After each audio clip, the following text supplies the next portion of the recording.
Hello.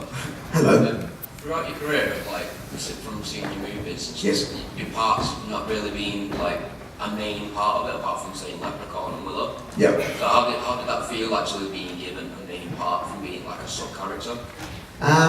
Well, I kind of just pick up on that. Like I said, I enjoy acting, so whether it is a lead role or kind of a more like a cameo even, or less of a main character, I still enjoy the process of bringing that character to the screen. But you mean, so getting cast as something like Willow, for example, how was that? But it was amazing. By that age of 17, I understood the filmmaking process, so knew, why they did certain things on the set, knew all of that process. But before that, I'd been hidden behind masks all the time. But then they sort of removed that, obviously, for Willow, and then it was about making my performance much more subtle. Because when you're playing an Ewok or a Goblin in Labyrinth, for example, you exaggerate all of your body movements, and your expression is in your body, because you can't change the expression on your face. But then when you take all that away, if you keep doing all of that, it looks ridiculous. So it's about making it all much more subtle. And Ron Howard was great with that. He said, watch the movies of James Stewart. So he gave me a whole big pile of VHS tapes, as it was back then. And so watch these tapes and study what he does and bring that sort of naturalistic approach to what you do. And Ron was a fantastic director as well. He's an actor himself, so he understands exactly what's required of an actor on set and can deliver direction appropriately. So it's fantastic, and it's really lovely to be working with him again at the moment on Han Solo. It feels like 30 years has not happened between when we worked on Willow and now. It feels like only yesterday that we were doing that film, and it's been really exciting. A question here from Hello. There you are. Hi. I'm a big Harry Potter fan, and I was wondering if you had any fond memories of working with Alan Rickman. Oh yeah, Alan was terrific, yeah. Just an imposing figure. Whenever he walked in the room, either as Alan or as Snape, everybody looked round. He was quite a tall man as well, but when he was in his black robes, I mean, I always envied that costume and that wig and that whole look that he had. Although he did rather spoil the look some days when he was sat behind the head table in Hogwarts. Imagine him sitting there, you can see him there. But he had these tiny little white iPod headphones in his ear. Just between takes, this was. And I always wondered what he was listening to. I never did ask him, but I was thinking, is it classical music? Is it sort of cheeky girls? I don't know. What is he? What's going on in those headphones there? But yeah, he was a fantastic guy. Really, really lovely. Question from Stefan.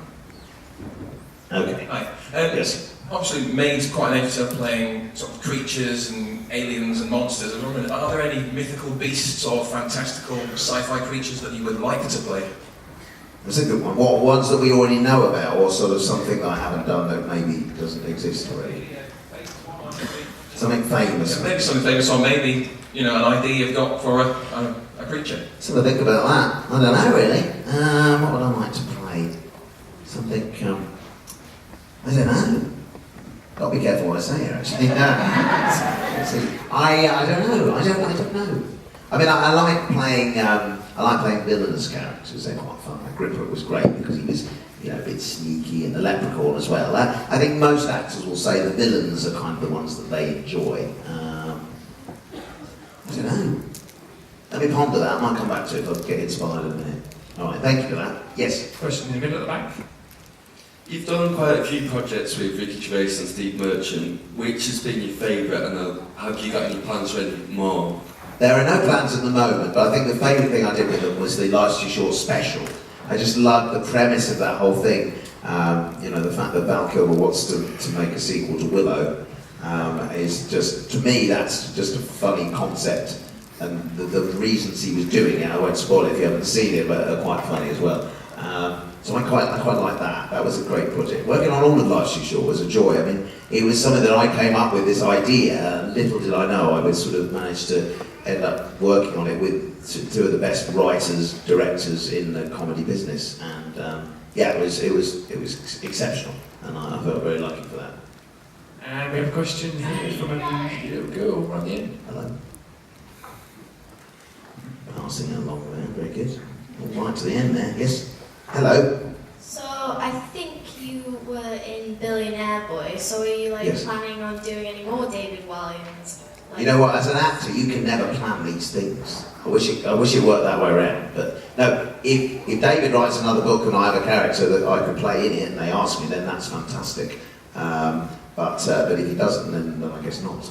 So, but I love doing that as well. You know, these little projects like that. You know, it's an honour to be in one of those things. Working with the BBC. You know, it's got a nice profile that drama has. Great cast, great crew, and it was a fun character to play. It was absolutely. Nice shirt, by the way. There.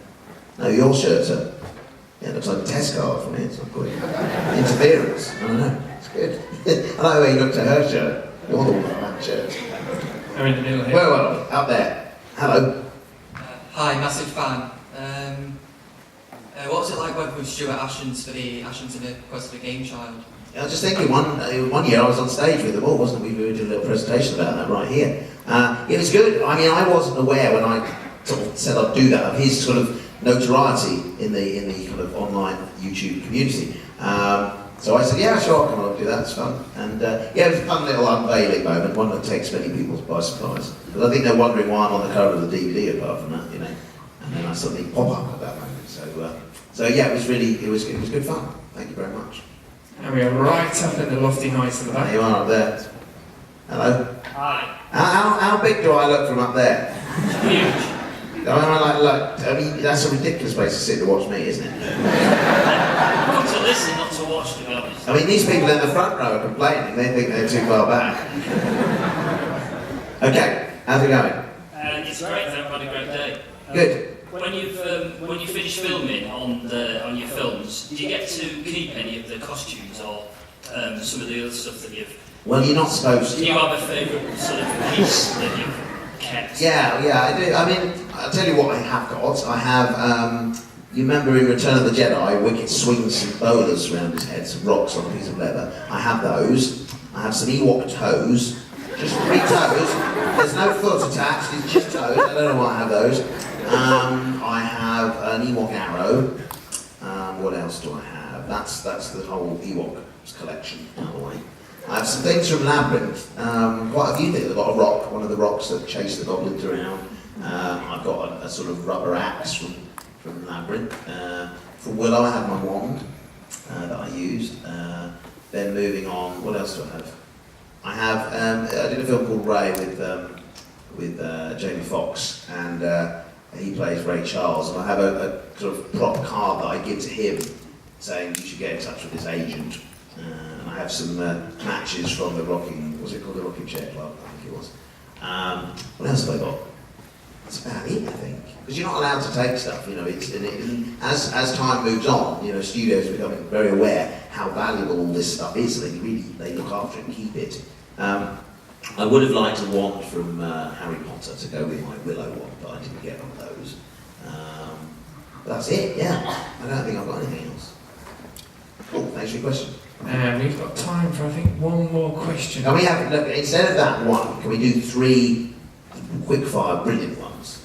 I like to try and up the ante now. You know, they're supposed to be good, but Okay, yeah, 3. but I want to try and up the ante a bit here. So who are we going with first? You can go for yours. That lady there. Who are you 3? What are you dressed as, you 3? Green Lanterns. She's a female Loki. That's nice. I like those things on your head. Nice indeed.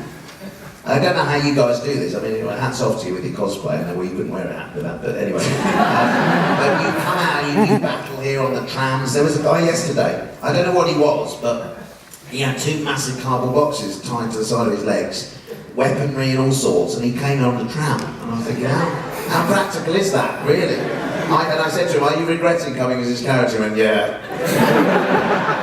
All the man hours he put into it, he really was hating wearing it, you know. Okay, so what have we got down here from you 3? Yeah, this is going to be a good question, ladies and gentlemen. Hello. Excellent start. So obviously you work with Stephen Merchant, and he's the creator of something called lip sync battles. Would you ever be willing to do one? And if you did, what would you sing? Okay, well, put that back a second, because I don't even know what you're talking about. Blitzing battles. Lip sync. Oh yeah, I know that. Did Stephen create that? Yeah. Wow. It's good, isn't it? Yeah, no, I guess I would. I mean, I sing in the car when the radio's on and stuff. I sing along to it, much to the disdain of my family. But I don't know, would I want to do it on TV in front of people? I don't know. Yeah, you think I would. What would you see me do? What would you like? A sort of female character? Singer? Male? Who am I a bit like? Someone said it's raining men behind me. Someone said wrecking ball. Yeah. Imagine me getting my leg around my head. I mean, if it was a wrecking ball bearing, then perhaps we could talk about it, but I'm not sure. Good one, nice one. Then we've got two more. He's going to get better as well. That was a nice start. Hi, Warwick. Hello. You're quite well known for your famous Thank you. roles in fantasy, comedy, that sort of thing. If you could only get serious roles like Pride and Prejudice for the rest of your life, would you be okay with that sort of thing, or would you really miss the... I don't know, can you imagine that? I suddenly become all serious. Why not? Well, I could do that sort of thing, but I don't know, I do enjoy comedy. It's a lovely opportunity to be able to make people laugh. It's lovely, it's nothing better. But I don't see myself doing just that sort of thing. But now, have I done anything serious in my whole career? I don't know whether I have. Yeah, well, I don't know. Not like Pride and Prejudice. Imagine, so yes, good afternoon. Hello, lady. Yes. It's quite wonderful here, isn't it, this event, yes. I don't know, see, you're laughing. See, I'm funny. Forget it. What have we got? This is it. Ladies and gentlemen, this is the final question. Hello. Hello. So obviously you were in Doctor Who. Yeah. I just wanted to know what you thought about there now being a female Doctor. Oh, dear. Because obviously there's a bit of an uproar with it. Has there been an uproar? Yeah, people are complaining. What about you? Where do you sit? I agree with it. I think it's a good... Because you're a lady. I guess. Well, this is why I'm asking you, because you're I'm a man. Thank you very much. Well, so you think it's good?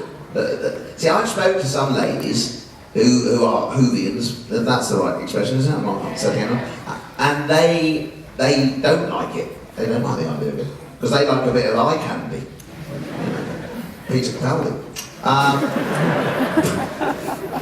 But I think it's good. I think it's. I don't know. I think it's good. Is it good? I don't know. Because anything can happen to the Doctor. Because I always said I think I started all this, right? Because I would say to the producers, right, when he does his transmorphifiguration, is it called that? What's it called?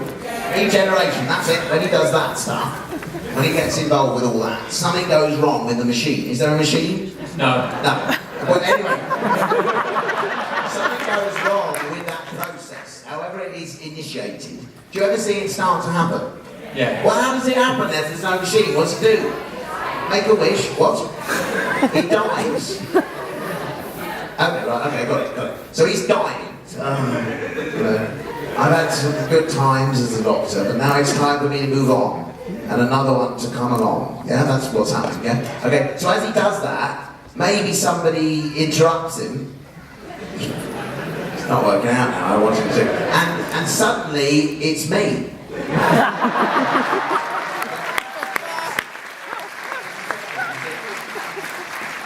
They go, Doctor, you're so small. Well, I know. I didn't expect to see them. How am I going to reach the controls of the TARDIS? And they go, I don't know. Come along, Doctor. And then I go into the TARDIS, but lo and behold, there's been some sort of shift in the time-space continuum. And then Christopher Lloyd's there. No, he's not there. And everything's smaller. It's like we can barely fit in the TARDIS anymore. It's like, well, this is weird. And I go, don't worry, I'm only going to do this for a couple of episodes and then we'll go back to the woman. And I think that's what happened. When I said all this to the producers, and they woke up again, they said, that's a good idea, we're not going to do that right now, but thanks for coming. And then they went with the lady option. So there you go, that's what I think. I sort of sidestepped the question quite nicely there, I think. I don't want to get embroiled in all that kind of lady man sort of Whovian thing. So thank you for that question. Thank you all for being a terrific audience. And thank you.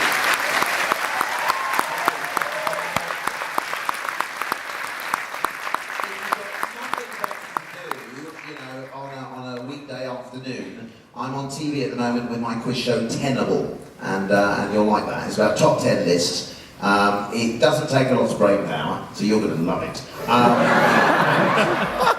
Just a quick start con. And so, thank you for being here. Yeah, check out Pannel if you can, and I'll see you very soon. Thanks everyone. Cheers.